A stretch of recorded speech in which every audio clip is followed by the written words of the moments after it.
विनायकं भक्तावासं स्मरे नित्यम् आयुष्कामार्थसिद्धये कुन्देन्दु तुषारहारधवला या शुभ्रवस्त्रावृता या वीणावरदण्डमण्डितकरा या श्वेतपद्मासना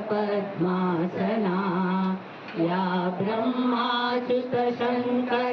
प्रभृतिभिः देवैः सदा वन्दिता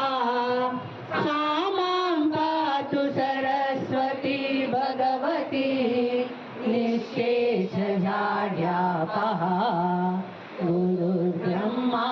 गुरुर्विष्णु गुरुर्देवो महेश्वरा परब्रह्मा तस्मै श्री गुरवे नमः। श्रीमत्सुधीन्द्रतीर्थस्तवनं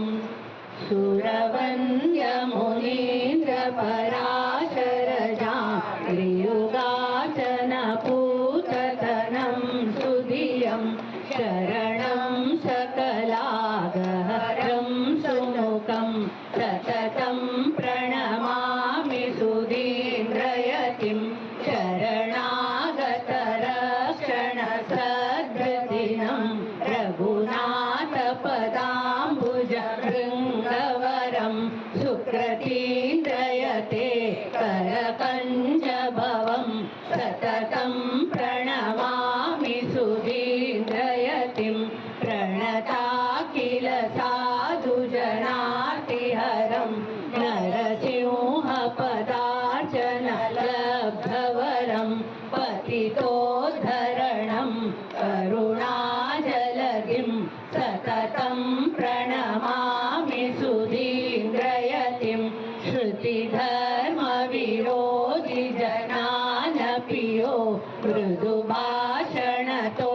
हरिभक्तियुतां विददाति गुरु समहं परमं सततं प्रणमामि सुधीन्द्रयतिं सुहृदं स्मितशान्तसुरम्यमुखं विदिताखिल शास्त्रमुदारधियं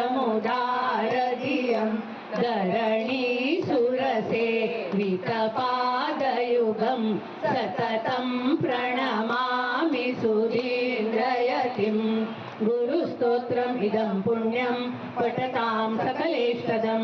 यशस्यं पापशमनं पद्मनाभेन निर्मितं श्रीमत्सुधीन्द्रतीर्थस्तवनं सम्पूर्णं बोलो श्रीमत्सुधीन्द्रतीर्थ स्वामी गुरुभ्यो की जय बोलो श्रीमत् सम्यमेंद्र तीर्थ स्वामी गुरु महाराज की जय काशी मठाधीश की जय काशी मठ संस्थान की जय।